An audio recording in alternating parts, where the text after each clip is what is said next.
todos com a paz do nosso Senhor Salvador Jesus Cristo. Para quem está nos assistindo pela primeira vez, eu sou Jorge Levi, congrego na Assembleia de Deus de Prados, Minas Gerais. O canal Jorge Levi está apresentando Momento EBD, no qual estamos comentando as lições bíblicas editadas pela CPD. Nós estamos no primeiro trimestre de 2025, cujo tema é Em Defesa da Fé Cristã, combatendo as antigas heresias que se apresentam com nova aparência. Estamos na lição de número 3, que tem por título A Encarnação do Verbo. E o textuário diz assim: E o Verbo se fez carne e habitou entre nós, e vimos a sua glória, como a glória do unigênito do Pai, cheio de graça e de verdade. João capítulo 1, versículo 14. E a verdade prática é a vinda do Filho de Deus em forma humana é um fato presenciado por muitas testemunhas. Por isso, a negação da sua historicidade não se sustenta. E a leitura bíblica em classe está em 1 João, capítulo 1, versículo de 1 ao 3, e o capítulo 4, versículo de 1 a 3. E depois tem 2 João, versículo 7. Vamos para a introdução. Vamos começar a apologética cristológica no presente trimestre com o tema A Encarnação de Jesus. Uma doutrina sobre a humanidade de Cristo. O mesmo apóstolo João que se empenha em mostrar a deidade absoluta de Jesus, se preocupa também em enfatizar que Jesus viveu entre nós, participou da natureza humana e teve o corpo físico humano. A presente edição é uma apologia à sua humanidade plena.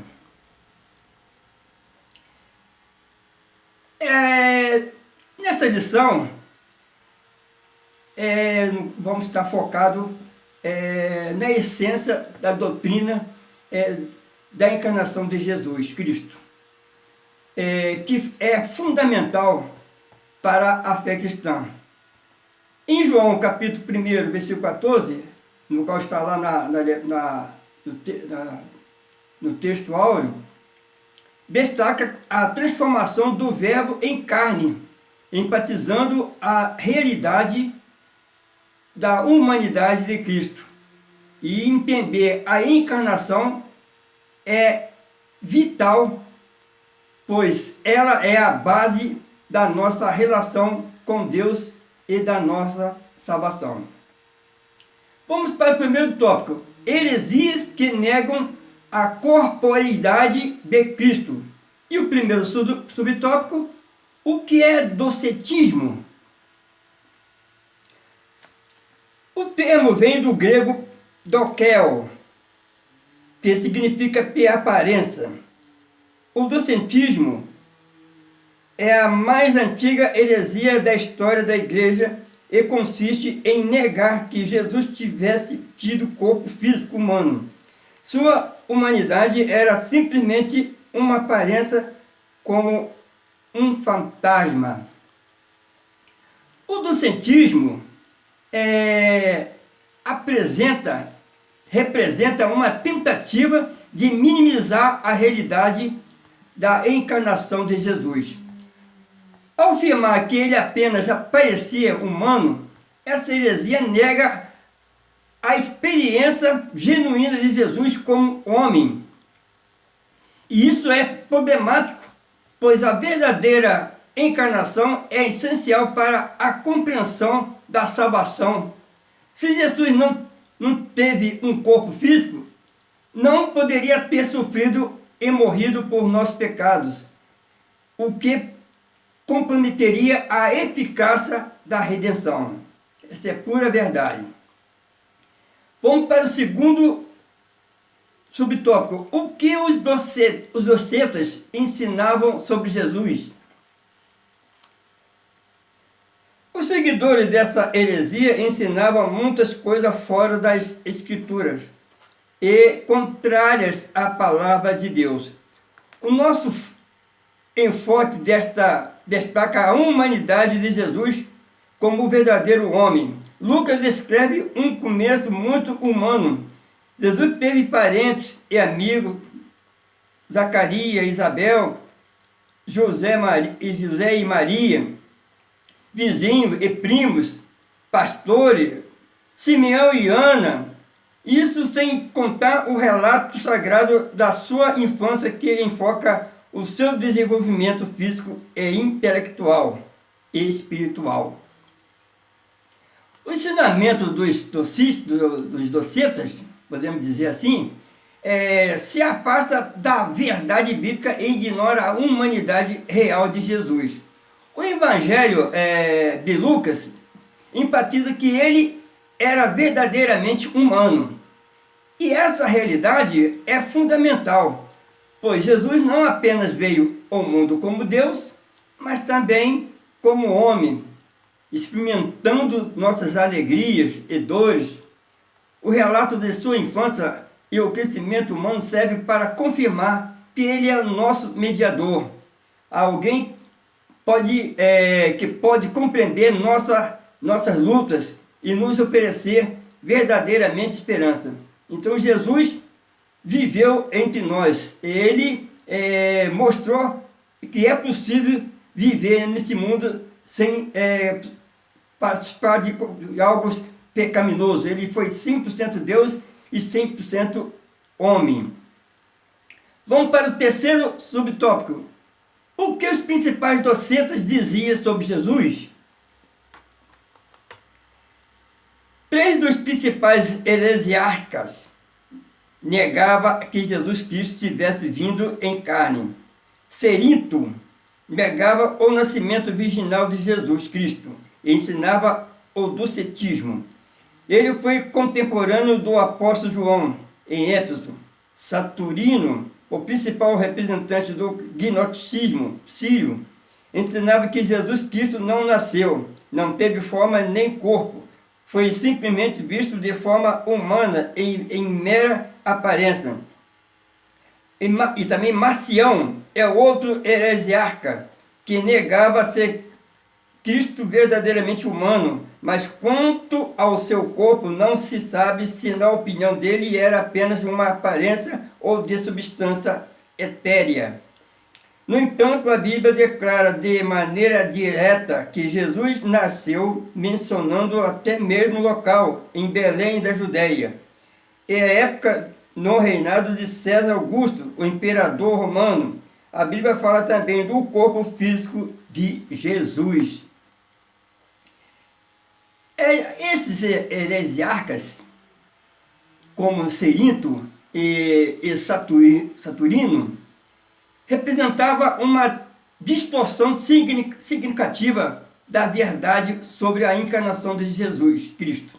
Cerinto, ao negar o nascimento virginal, compromete a doutrina da divindade de Jesus, enquanto Saturino, ao afirmar que Jesus não tinha um corpo real, ignora completamente a experiência humana de Cristo. E essa negação da corporeidade de Jesus é uma tentativa de separar a sua natureza divina e de sua humanidade, o que é fundamental para a fé cristã, pois a encarnação é a base da nossa salvação. Marcião, assim como os outros, contribuiu para a confusão sobre a verdadeira natureza de Cristo. Sua negação da humanidade de Jesus é um desvio da verdade bíblica. As Escrituras, no entanto, são claras e ao afirmar que Jesus nasceu em Belém e viveu em um contexto histórico real. Essas referências não apenas confirmam a realidade de sua encarnação, mas também lembram da importância de reconhecer a humanidade de Cristo, que é essencial para a nossa compreensão da redenção e da relação que podemos ter com Ele. Vamos para o segundo tópico, a afirmação apostólica da corporeidade de Jesus. E o primeiro subtópico, o que era desde o princípio. Os evangelhos de Mateus, Marcos e Lucas, denominado de evangelho sinótico, apresenta Jesus ressaltando seus aspecto humano, ao passo que João reforça o aspecto divino. Os três evangelhos expõem Jesus exteriormente, ao passo que João o revela interiormente. Pode-se dizer que o evangelho de João é uma interpretação de Jesus. A expressão, o que era desde o princípio, é uma reiteração daquilo que o apóstolo afirma na introdução do evangelho que leva o seu nome.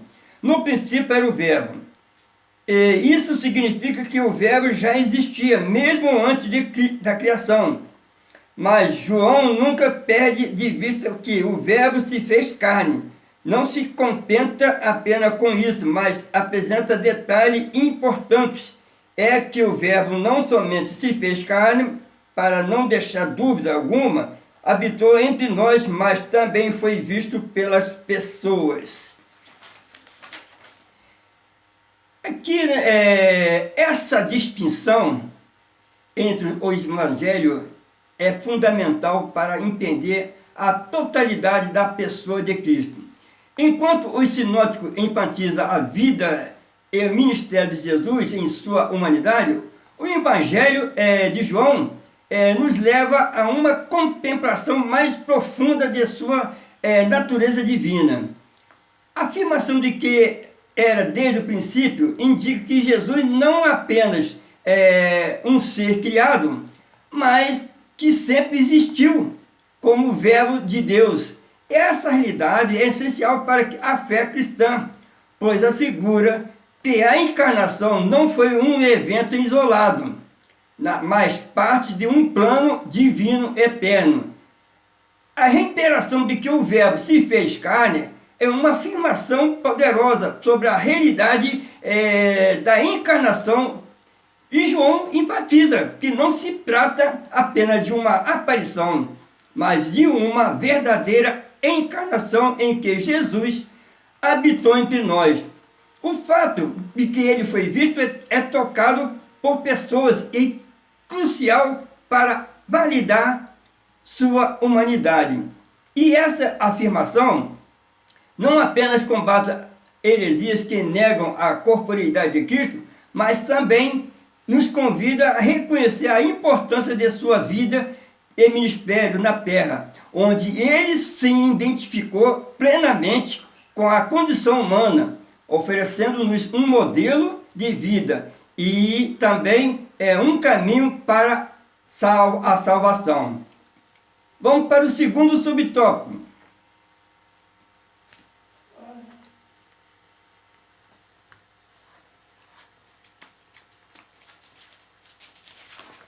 Segundo subtópico que diz assim: a reafirmação apostólica. O apóstolo reitera o que afirma na introdução do seu evangelho. O que vimos que os nossos olhos e o que temos contemplado e as nossas mãos tocaram na palavra da vida. Isso pode parecer até uma redundância. Vimos com os nossos olhos, mas o propósito é mostrar com muita ênfase, sem deixar dúvida alguma, que o Senhor Jesus veio em carne ao mundo e que pôde ser tocado pelos que com ele conviveram. Veja que a presença do nome de Pilatos no credo dos apóstolos o posiciona nos acontecimentos passados. Ele sofreu sob Pôncio Pilato, ou seja, padeceu nas mãos de um personagem da história. Logo, o Senhor Jesus só pode também ser alguém na história. Aqui nós vemos a afirmação, a reafirmação da experiência direta dos apóstolos com Jesus é um ponto crucial para validar a encarnação. O uso da expressão vimos com os nossos olhos enfatiza que a realidade tangível, no caso, da presença de Cristo. Então essa ênfase não é apenas retórica, é uma defesa clara contra as heresias que negam a corporeidade de Jesus.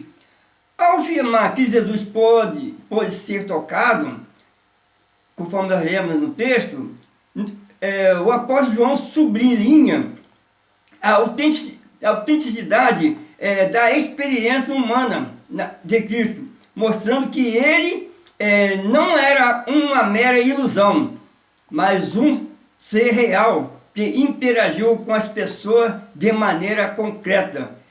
A menção de Pôncio Pilato no credo dos apóstolos é significativa, pois a narrativa da vida de Jesus é um contexto histórico, real.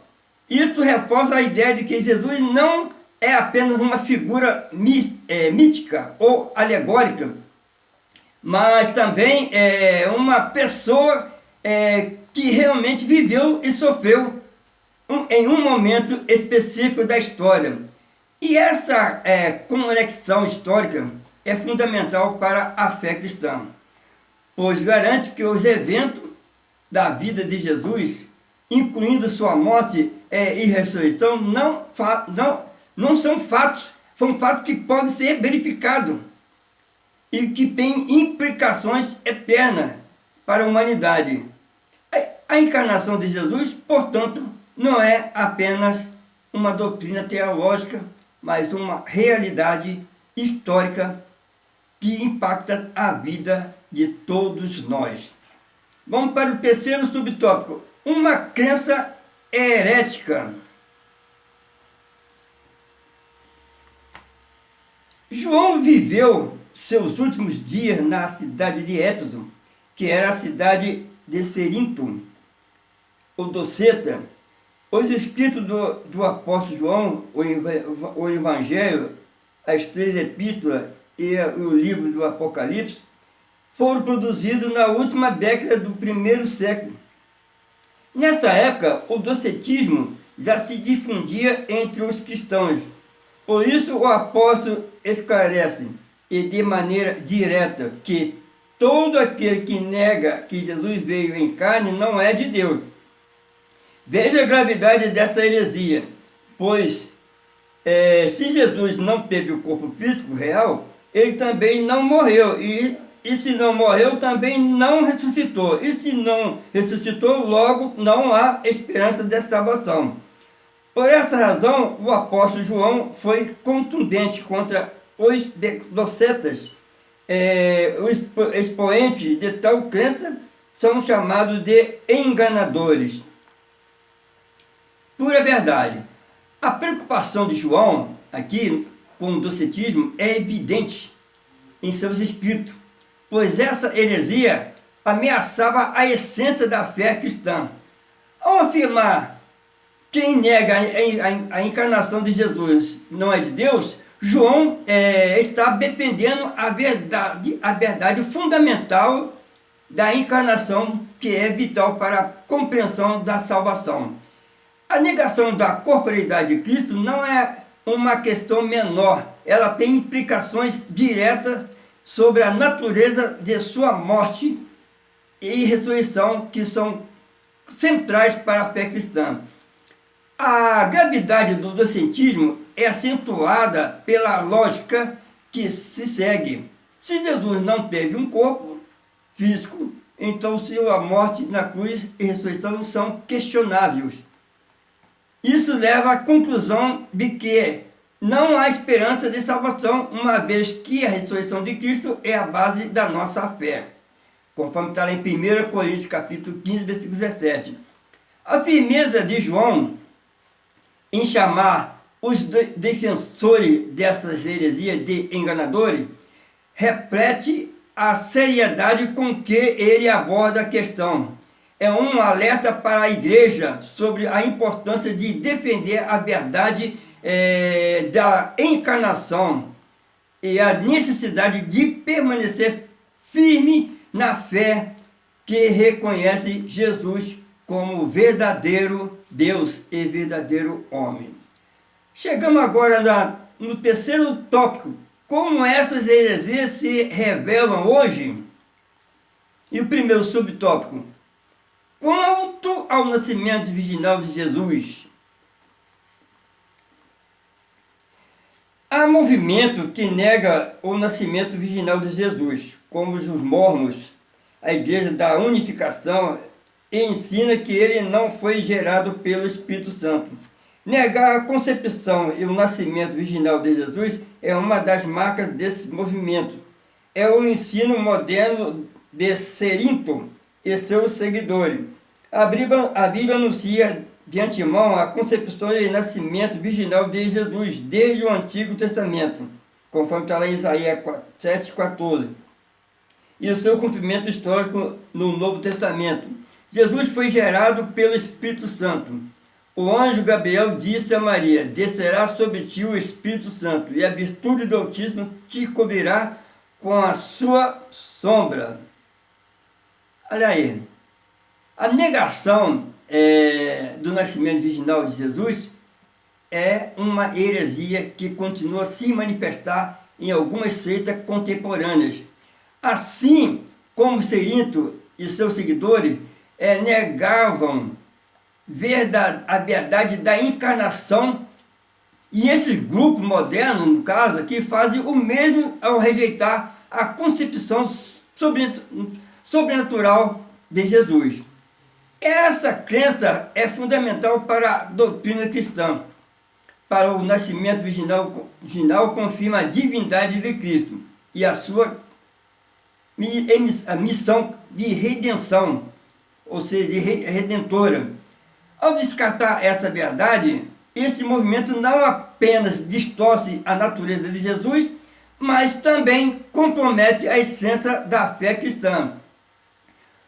As profecias do Antigo Testamento e seu cumprimento no Novo Testamento são evidências claras da veracidade do nascimento virginal de Jesus.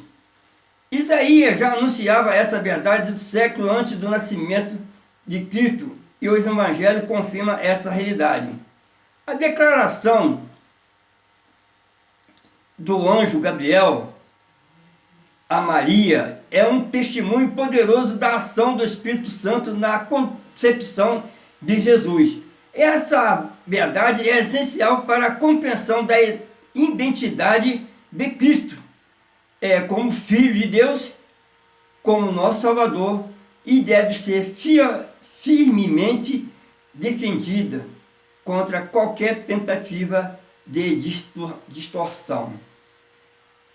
Vamos para o segundo subtópico, quanto à morte e à ressurreição de Cristo. Glória a Deus. O heresiarca gnóstico do Egito, Basílides, negava a crucificação de Cristo. Dizia que Simão, o Cirineu, transfigurou-se e foi equivocadamente crucificado, o que o populacho o tomou por Jesus. Assim sendo, Cristo apenas presenciou a crucificação de Simão, seu suposto sósia. O Alcorão, o livro sagrado dos muçulmanos e sua principal fonte de autoridade espiritual, declara que o Senhor Jesus não foi crucificado, que tudo não passou de uma simulação. Está lá escrito lá no Alcorão, 4:157. Nas notas explicativas de rodapé nas edições do Alcorão, eles afirmam que um sósia de Jesus foi levado à cruz. Isso se parece com a ideia de Basílides. Essa doutrina contraria todo o pensamento bíblico e os fatos históricos. A Bíblia ensina que Jesus morreu e ressuscitou dentre os mortos. Está lá em 1 Coríntios capítulo 15, versículo 3 e versículo 4. Aí está esse dilema. A negação da crucificação de Cristo por Basílides é um exemplo claro de como a heresia pode distorcer a realidade dos eventos centrais da fé cristã. Essa visão não apenas desconsidera o sacrifício redentor de Jesus, mas também diminui a gravidade do pecado e a necessidade da salvação.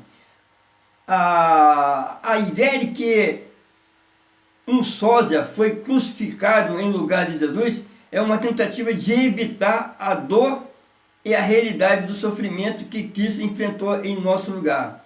Essa heresia, portanto, alcança, ou melhor, ataca a essência do Evangelho, que afirma que Jesus realmente morreu na cruz pelo nosso pecado.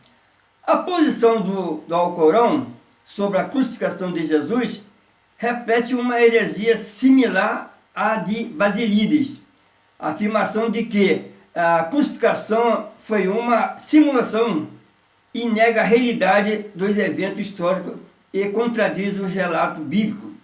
A ressurreição de Jesus é um dos pilares da fé cristã e sua morte na cruz é fundamental para a redenção da humanidade.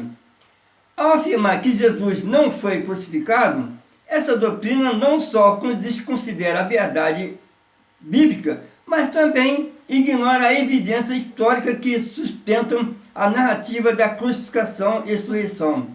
A Bíblia é clara e declara que Jesus morreu, ressuscitou, e essa verdade é essencial para a esperança da salvação.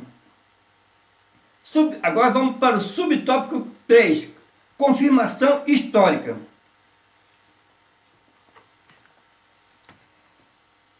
A confirmação bíblica é histórica da morte de Jesus, é o fato incontestável. Os historiadores não cristãos, judeus e romanos, antes atestaram a morte de Jesus. Flávio José, historiador judeu, disse: acusaram-no perante Pilatos, e este ordenou que o crucificassem. Os que havia amado durante os que havia amado durante a sua vida não o abandonaram depois da morte. O historiador romano também, Tácito, escreveu: aquele de quem levava o nome Cristo foi executado no reinado de Tibério pelo procurador Pôncio Pilatos. A Bíblia declara que Jesus, depois de ter padecido, se apresentou vivo com muitas e infalíveis provas.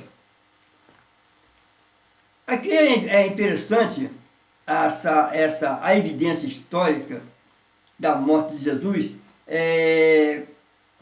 corrobora por fontes não cristãs.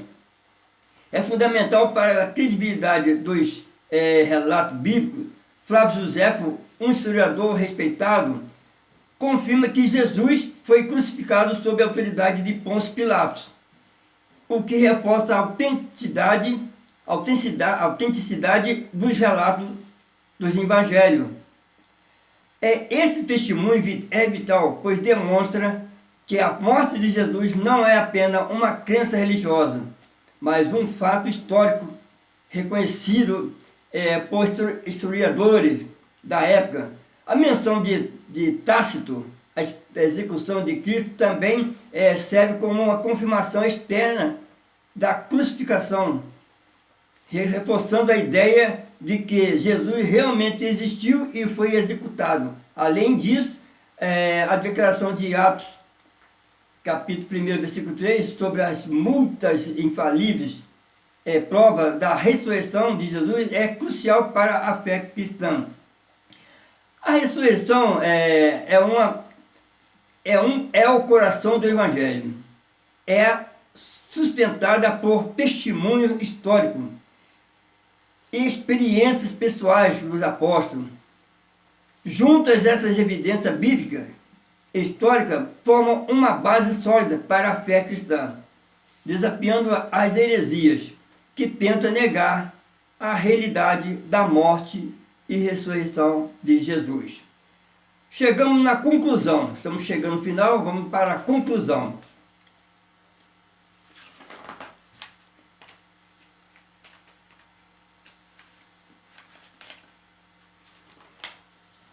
A conclusão diz assim: as expressões "o Verbo se fez carne" e "Jesus Cristo veio em carne" significam uma resposta aos docetas. Os evangelhos revelam vários atributos característicos de Jesus, o ser humano. Ele foi revestido do corpo físico porque o pecado entrou no mundo por um homem e pela justiça de Deus tinha de ser vencido por um ser humano. Jesus se encarnou, fez-se homem sujeito ao pecado, embora nunca houvesse pecado, e venceu o pecado como homem. É importante esse finalzinho da lição, vamos estar destacando aqui essa conclusão, destacamos a importância da encarnação de Jesus como uma resposta direta às heresias que negam a humanidade de Jesus. A afirmação de que o Verbo se fez, no caso, carne, não é apenas uma declaração teológica, mas uma afirmação vital que reafirma a natureza humana de Cristo. A encarnação é essencial para a obra redentora, uma vez que para vencer o pecado era necessário que um ser humano sem pecado enfrentasse as consequências do pecado. Jesus, ao se encarnar, tornou-se mediador perfeito entre Deus e a humanidade, permitindo que a justiça de Deus fosse satisfeita através de seu sacrifício. Essa verdade é fundamental para a fé cristã, pois assegura que Jesus não apenas compreendeu nossas lutas, mas também as venceu, oferecendo-nos a esperança de redenção e vida eterna. Glória a Deus! Por isso que nós devemos sempre ser seguidor de Cristo, porque é esse que te leva a salvar, para a nossa vida venha ter salvação, e a salvação é a salvação eterna, e possamos desfrutar, e sabendo que a fé cristã está baseada em tudo que nós estudamos aqui, no nascimento, no todo o mistério de Cristo que apontava para a salvação da humanidade, e ele morreu na cruz do Calvário, derramou seu sangue precioso para que todos alcançassem a salvação por meio de Cristo, porque ele é a salvação da humanidade. Vou ficar por aqui, que Deus abençoe a todos, até a próxima lição, se Deus quiser, e fica todos na paz de nosso Senhor Salvador Jesus Cristo. Amém.